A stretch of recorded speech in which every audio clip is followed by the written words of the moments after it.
Razones para la alegría, la impotencia del amor. En el reciente documento vaticano sobre la teología de la liberación, hay algo que me ha resultado escalofriante y vertiginoso. La denuncia por 3 veces de que muchos cristianos han comenzado a desconfiar de la eficacia del amor y piensan que ya no basta con cambiar los corazones y sueñan en otras acciones más útiles, más eficaces, llámense revolución o lucha de clases. Esta desconfianza no es cosa de hoy. Fueron primero los políticos. Maquiavelo les enseñó que la inteligencia, el doble juego, la mano izquierda, iban más derechas al objetivo que al pobre corazón. Y saltó de ahí fácilmente a proclamar que hay una violencia digna de censura, la que destruye, y otra digna de elogio, la que construye. Es fácil entender que todos piensan que construye aquella que ayuda a sus intereses. Con el marxismo el salto fue definitivo. La clave del mal del mundo ya no estaba en el egoísmo de los hombres, sino en la mala construcción de las estructuras. Y la única manera tolerable de amar era aquella en la que al amor a una clase se unía el odio y la destrucción de la otra. Bertolt Brecht dedicó la mitad de su obra a ironizar sobre una caridad convertida en limosnería que conseguía siempre los frutos contrarios a los que pretendía. Tiremos pues a la basura el viejo corazón compasivo y sustituyámosle con la inteligencia inteligente. Pero lo verdaderamente dramático llega cuando son los cristianos los que se inscriben en las filas de los desconfiados del amor y los que apuestan por la fría eficacia conseguida sin él. Y lo curioso es que esta corriente se respira hoy en familias ideológicamente bien opuestas dentro de la Iglesia Católica.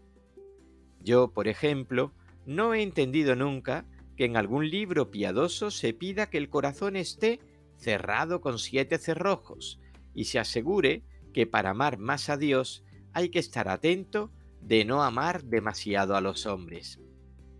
Pero aún me resulta más grave el que, tal vez porque los extremos se tocan, los grupos progresistas que dicen inspirarse en el concilio caigan en una nueva mutilación, no tanto desconfiando del amor, cuanto encajándolo en un amor condicionado y de clase, en una forma de amor que, en todo caso, ya no es el amor cristiano. Esta mentalidad suele funcionar sobre lo que yo llamo los falsos dilemas, o la apuesta por un presunto mal menor. Como consideran ineficaces ciertas formas antiguas de supuesto amor, en lugar de tratar de curar y mejorarlo, optan por pensar que en el futuro deberemos poner la agresividad donde ayer poníamos la caridad. Recuerdo ahora, por ejemplo, aquel cura hispanoamericano que, en una novela de Graham Greene, justifica así la violencia. La Iglesia, dice, condena la violencia, pero condena la indiferencia con más energía. La violencia puede ser la expresión del amor, la indiferencia jamás. La violencia es la imperfección de la caridad. La indiferencia es la perfección del egoísmo. He aquí un brillante juego de medias verdades y sofismas. He aquí un ejemplo de los falsos dilemas. Es cierto que la Iglesia condena la indiferencia ante el dolor, la tolerancia de la injusticia, con tanta o más fuerza que la violencia, porque sabe que el que tolera un mal que podría evitar está siendo coautor de ese mal y, por tanto, está ejerciendo una violencia silenciosa. Es cierto que la indiferencia es la perfección del egoísmo, o como decía Bernanos, el verdadero odio. Pero, en cambio, no es cierto que la violencia sea la imperfección de la caridad. Es el pudridero de la caridad, la inversión, la falsificación y la violación de la caridad. Quizá algún violento haya comenzado a ejercer su violencia por motivos subjetivos de amor, pero de hecho, al hacer violencia, se ha convertido en el mayor enemigo del amor, ya que con la violencia se puede entrar en todas partes, menos en el corazón. Mas, sobre todo, ¿por qué nos obligarían a elegir entre la indiferencia y la violencia? ¿Por qué no podríamos excluir a las dos y optar por el trabajo, por el amor, por el colocarnos al lado del que sufre? Otro personaje de la misma novela plantea aún más claramente uno de esos falsos dilemas cuando dice: prefiero tener sangre en las manos antes que agua de la palangana de Pilato. Precioso tópico, preciosa falsedad.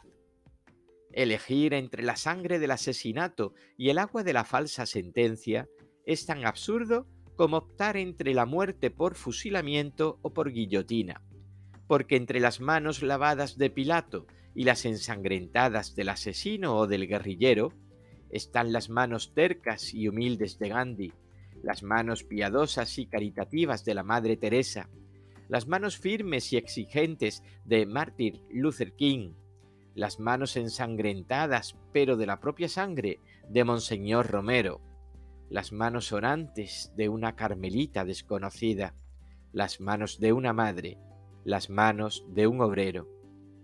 ¿Quién no preferiría cualquiera de estas? ¿Quién no aceptaría que las manos de un cristiano son las que trabajan o mueren y no las que duermen, las que hacen violencia de cualquier forma o las que asesinan? Entre los dormidos y los que avasallan están los que caminan.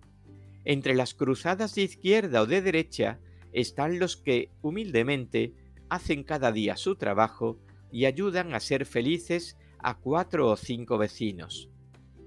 Este es el gran problema: volver a creer en la eficacia del amor, en la lenta eficacia del amor. Una eficacia que tiene poco que ver con todas las de este mundo, sea del signo que sean. Una eficacia que, con frecuencia, es absolutamente invisible. Jesús conoció en su vida esa tristeza de la aparente inutilidad del amor. Nadie ha entendido esto tan bien como Endo Chusaku, el primer biógrafo de Jesús en japonés. Jesús, dice, se daba cuenta de una cosa: de la impotencia del amor en la realidad actual. Él amaba a aquella gente infortunada, pero sabía que ellos le traicionarían en cuanto se dieran cuenta de la impotencia del amor. Porque, a fin de cuentas, lo que los hombres buscaban eran los resultados concretos. Y el amor no es inmediatamente útil en la realidad concreta. Los enfermos querían ser curados, los paralíticos querían caminar, los ciegos ver. Ellos querían milagros y no amor. De ahí nacía el tormento de Jesús.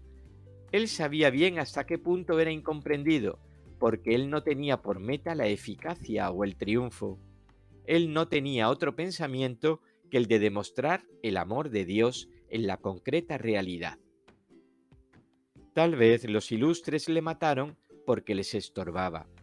La multitud dejó que le mataran porque ya se habían convencido de que era un hombre bueno, pero ineficaz. Arreglaba algunas cosillas, pero el mundo seguía con sus problemas y vacíos. No servía. 20 siglos después, van aumentando los hombres que están empezando a sospechar que la picardía, los codos, las zancadillas son más útiles que el corazón.